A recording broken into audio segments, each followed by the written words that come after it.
ઉનાળાની એક બપોરે કાગડો જાહેરાત કરવા લાગે, સાંભળો સાંભળો, સારા સમાચાર છે. જંગલમાં જાનવરોની નવી શાળા શરૂ થઈ છે. તેમાં બધા જ કેવી રીતે દોડવું, ચાલવું, કૂદવું એ શીખી શકશે.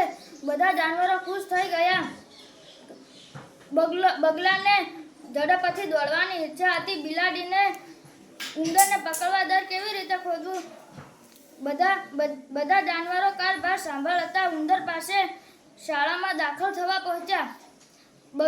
બગલો પગ ભાગી ગયો ત્યાં સુધી ચાલતો જ રહ્યો. દર ખોદવાના પ્રયોગોમાં બિલાડીના પંજા ઊંચા થઈ ગયા. પોતાનું કૌશલ્ય પણ ખોઈ બેઠા. ચતુર વાંદરો શાળામાં આવ્યો અને કહ્યું, ભગવાને જે આપણને આપ્યું છે એ છે જ ને. આ શાળા બંધ કરો. કુદરતે જે આપણને બનાવ્યા છે એ રીતે જીવો ને.